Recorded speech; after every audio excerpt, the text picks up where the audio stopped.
Olá, baixinhos. Estamos bem? Vamos dar então continuidade aqui, pessoal, sobre o estudo gráfico da função do primeiro grau, a função afim.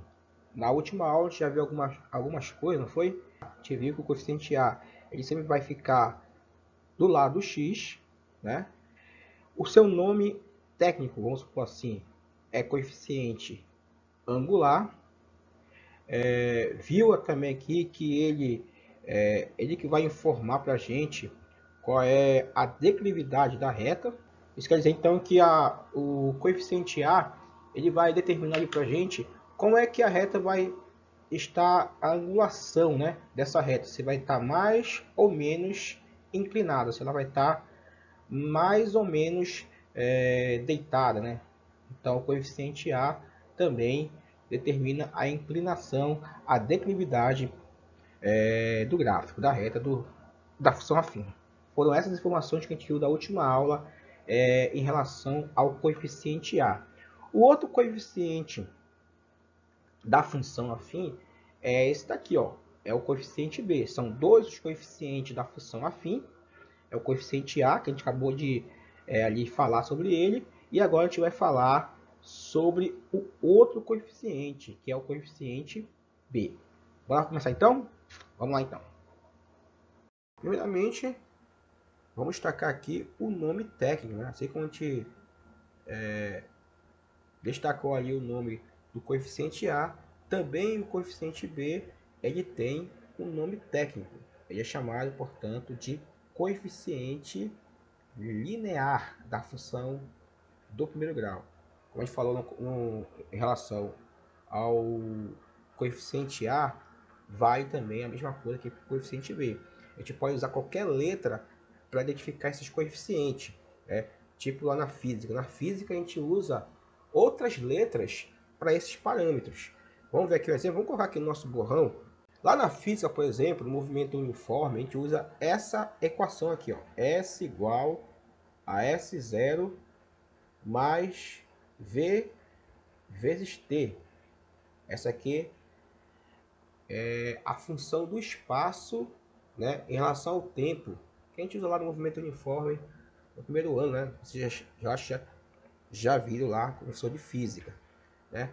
Essa função nada mais é do que uma função do primeiro grau, né? Se a gente for comparar aqui com a nossa função padrão, vamos supor assim, a função padrão, que é essa aqui de vermelho, que a gente usa aqui na matemática, em relação a essa aqui que está de preto, que é usada na física, movimento uniforme, o espaço em função do tempo, que a variável lá que a gente usa na física é o tempo, é o t, essa que é a nossa variável lá, movimento uniforme, e aqui na matemática a nossa variável é o x, né? Então repare que quem vem do lado da variável é o a, aqui como a gente usa na matemática, e aqui na física, nessa função aqui, a gente usou como coeficiente que vem do lado da variável o v. Então, se a gente comparar as duas funções, está ali um pouco invertido, né? Já que aqui nós temos a variável no segundo termo e aqui nós temos a variável no primeiro termo, então isso não interfere em nada a nossa análise, né? Não interfere em nada, como a gente já explicou na última aula, né? Então, ora pode ser o V, ora pode ser o A ou qualquer letra, eu tenho que saber o nome técnico dele. Ele se chama coeficiente angular, o coeficiente que vem do lado da variável, tá bom? E aqui o termo independente, ou seja, aquele termo que vem sozinho aqui no termo, ou seja, não tem a variável do seu lado, esse coeficiente se chama coeficiente linear. E como é que eu vou simbolizar ele aqui, ó, escrever?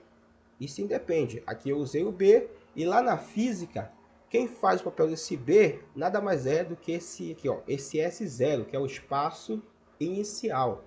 Já também acabamos de falar que ele é, na verdade, o termo independente, justamente porque ele fica sozinho aqui, aqui nesse termo, não tem a variável x como tem aqui no A.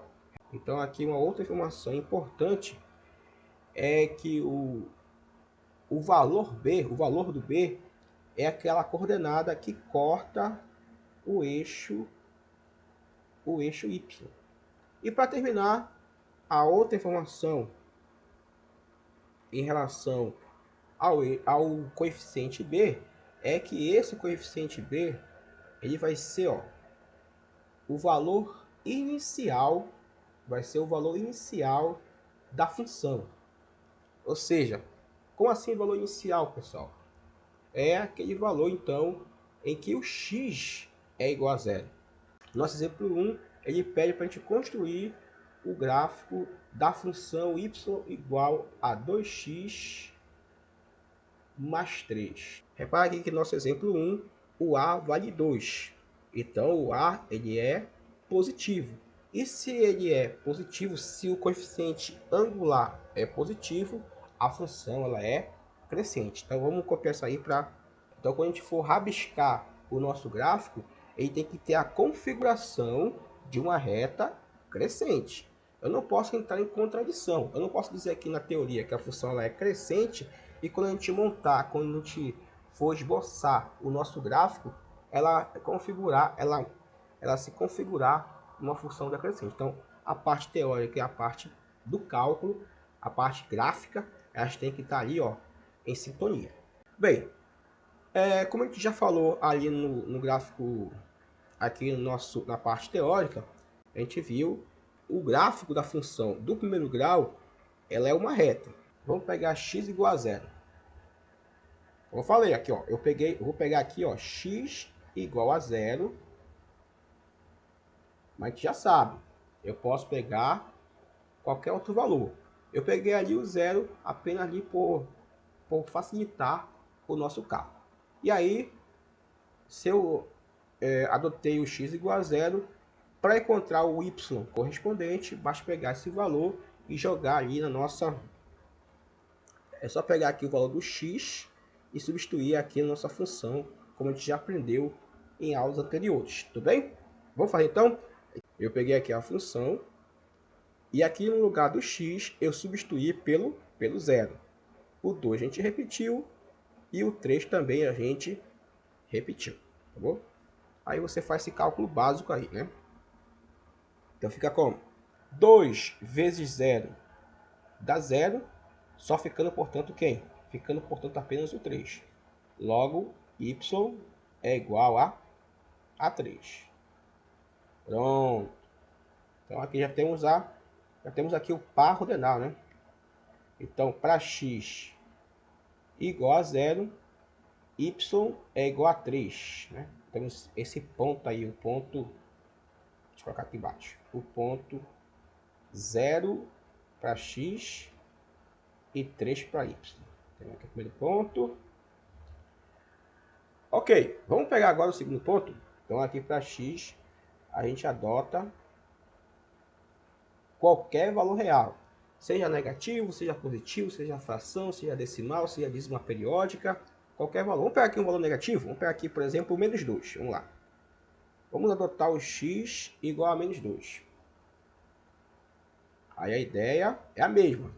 Vai para a função e no lugar do x substitui o valor que a gente adotou. Aqui no caso a gente vai substituir por menos 2. Vamos ver?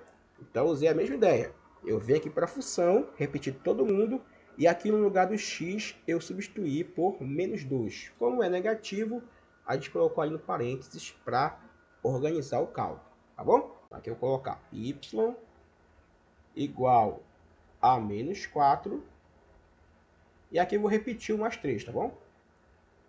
Repete o mais 3.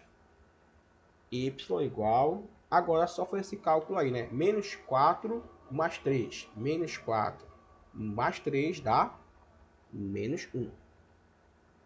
Pronto. Então aqui nosso segundo ponto, que é o ponto menos 2. É o ponto menos 2, menos 1. Pronto, Robertinhos. Pelos teoremas aí da geometria, nós temos que com 2 pontos a gente pode traçar uma reta.